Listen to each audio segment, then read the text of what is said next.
जी अस्सलाम वालेकुम। Near coin के बारे में आपको मैं सारी डिटेल समझाने की कोशिश करूंगा। इसमें जो लिक्विडिटी का ट्रैप आ रहा है, कैपिटल इसमें जो आपके सामने जो इसमें जो फाइट हो रही है, वीक मोमेंटम इसके अंदर है, इसमें आपको शॉर्ट टर्म का सेटअप और लॉन्ग टर्म की एक्यूमुलेशन के बारे में आपको बताता हूँ। आपने सबसे पहले जो ना घबराना नहीं। अब देखें, बात करते हैं इस टाइम मार्केट में जो रिटेलर्स जो हैं वो बड़ी ही लॉन्ग पोजीशंस लेकर बैठे हुए हैं, जो कि 7-6 की रेशियो है मार्केट में। मैंने देखा है एक्सचेंजेस का जो मैंने डाटा देखा है, और इसके अंदर आप याद रखिएगा जब इस तरह का डाटा होता है तो प्राइस ऊपर नहीं जा रही। अब ये एक वेल के लिए बहुत ही अच्छी अपॉर्चुनिटी है। अगर मैं आपको चार्ट पे दिखाऊं इसकी शक्ल, देखिए मार्केट में अभी जो डाटा हमारे पास शो हो रहा है, एक परफेक्ट ट्रैप हो सकता है वेल के लिए कि वो बना सकता है लोगों के लिए, रिटेलर्स के लिए। वो क्या कर सकते हैं यहाँ पर, वो क्या करेगा, अगर आप मिसाल के तौर पर आप इसमें लॉन्ग का सेटअप बना के बैठे हो और मार्केट चली जाए 1.78 1.73 पे, फिर मैं आपको बता रहा हूँ उस लिहाज से मैं 4 घंटे के टाइम फ्रेम के अंदर हूँ, ठीक है, और मार्केट अपना रिएक्शन बना सकती है। लेकिन फिलहाल तो उसने यहाँ पर एक ब्लॉक बनाया हुआ, मैं आपको बता देता हूँ। चार्ट पर आप देखें तो कैंडल छोटी है और कमजोर है, बिल्कुल लेजी प्राइस एक्शन वाली बात है, कोई एग्रेसिव बाइंग नहीं दिखा रहा। इसमें 3 दिन पहले और 3 दिन से कंटिन्यूसली मैं आपको बता रहा हूँ डाटा निकलना, मतलब पैसा निकलना शुरू हुआ है। आप देखें मार्केट में ये जो एरिया आप देख रहे हो ना, मैंने मार्क किया, तो इसमें जो लेवल्स मैं आपको बताऊंगा, आपको सिग्नल भी बताता हूं अभी। तो पिछले 3 दिन से $4 मिलियन से ज्यादा पैसा जो है मार्केट से बाहर निकल गया। जब इस तरह की सिचुएशन होती है तो पंप जो होता है वो फीक होता है, ठीक है। तो ये एक वेल्स के लिए परफेक्ट मौका है, तो वो प्राइस को डंप करके इन सब का स्टॉप लॉस जो है वो मतलब ये कि वो हंट कर सकते हैं। सॉरी, अब हम बात करते हैं नीचे शॉर्ट सिग्नल की। डायरेक्शन क्या है इस टाइम मैं आपको बता रहा हूं। हमने पोजीशन अगर ओपन करनी है तो वो शॉर्ट पोजीशन ओपन करनी है। वो क्या है, आप अपनी इसकी एंट्री जो जोन है उसका वो आप रख सकते हो 1 इशारिया या आप 86.5 के ऊपर रख सकते हो, ठीक है।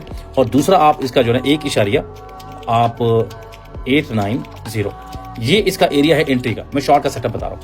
आपने एसएल जो इसका रखना है वो आप इसका एसएल रख सकते हो 1 इशारिया और 92 के ऊपर, ठीक है, ये 1.92 के ऊपर। या आप इस टाइम करंट प्राइसेस की है, 4 घंटे का टाइम फ्रेम है। हम इस टाइम नेयर कॉइन की बात कर रहे हैं और आपके सामने मैं आपको ये डिटेल लिख के दे रहा हूँ। अब आपने टीपी कहाँ पर रखना है, आपने जो रखना है जो TP1 है वो आपने रखना है, TP1 जो है ना 1.78 और TP2 जो है वो आपने रखना है इसके अंदर 1.73 का, ठीक है।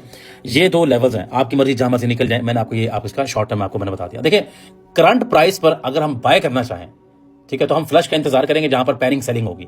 अब वो कहां पर होती है, वो होती है बेसिकली तौर पे अगर आप लॉन्ग टर्म में बिलीव करते हैं, अगर आपने स्विंग पोजीशन ओपन करनी है, अगर जो आपको मैंने बताया फाइनल वो वेव आती है, तो बाकी चीजें आप देख लें एंड में, मैंने वीडियो में बाकी डिटेल भी डाली हुई है। अगर आप इसको एक्यूमुलेट करना चाहते हो तो जो इसकी एक्यूमुलेशन का जो जोन है वो है 1.70, ठीक है, 1.73, ये इसका एक्यूमुलेशन का जोन है, जिसको मैं कहूंगा कि ये बाइंग जोन है। मतलब एक स्विंग ट्रेड अगर आपने ओपन करनी है थोड़ा लंबे वीक्स के लिए या मंथ के लिए, 1.5 मंथ के लिए, ठीक है, जो कि बहुत एक्सट्रीमली इस टाइम इंपॉर्टेंट है और पैनिक सेलिंग हो सकती है, ख्याल रखिएगा।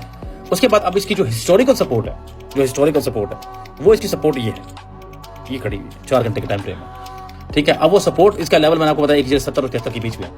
अब आपने जो स्टॉप लॉस रखना है वो 1.64 का रखना है, ठीक है। ये मैं एक्यूमुलेशन का बता रहा हूं जो लोग करें। उसमें आपने जो TP रखना है, TP1 और TP2, पहले TP1 बता देता हूं, आपने रखना है 2.12 का और आपने TP3 रखना है 2.40 का। देखिए बात यह है कि ये तो तब मुमकिन है जब आप मार्केट में इस जोन का, अगर आपको कुछ डिटेल समझनी है तो आपने पीछे वीडियो कर लेनी है, देख लेना, ठीक है। तो इस जोन तक जाने के लिए मार्केट को लोगों को पहले लिक्विडेट करवाना होगा इस सेक्शन के अंदर। ये इसका सबसे लोएस्ट पॉइंट है 4 आवर के चार्ट के अंदर, ठीक है। मैं आपको बताना चाहता हूँ ये जो 240 का ये जो पॉइंट है ना, ये जो पूरा बॉक्स देख रहे हो इसके अंदर, इसको क्रॉस करने के लिए पहले मार्केट को नीचे वालों को खाना पड़ेगा, उसको हंट करवाना पड़ेगा जो लॉन्ग वाले बैठे हुए हैं, देन मार्केट मूव करेगी। सो ये आपके लिए जरूरी था। पर मार्क अभी मतलब मैं आपको जो अभी कंडीशन मार्क करके बता रहा हूँ, ये यूं समझ लें कि नो मैन्स लैंड मैन है। मतलब अभी इसके चार्ट वीक है, डाटा बेरिश है, अभी लॉन्ग बिल्कुल नहीं करना आपने। प्राइस को थोड़ा ऊपर आने दें 1.86 प्लस से ज्यादा, और वहां से रिजेक्ट होने पर आपने शॉर्ट ओपन करनी है 1.86। ये इस पे जैसे ही आएगी तो आपने यहाँ पर शॉर्ट ओपन करनी है, जो मैंने आपको अपनी जो सेटअप बताया अभी। वहां से रिजेक्ट होने पर शॉर्ट करेंगे। अब असली जो हम खरीदारी करेंगे वो करेंगे 1.73-70 के बीच में। मैंने आपको बताया वो ब्लड सून है, ठीक है, जब रिटेल पैनिक करेगा, ठीक है। याद रखिएगा मैं एक फाइनेंशियल एडवाइजर नहीं हूं, क्रिप्टो हाई रिस्क मार्केट है, ये सिर्फ एक एजुकेशन एनालिसिस है। ट्रेडिंग अपने रिस्क पर आपने करनी है। So wish all the best, अपना ख्याल रखें।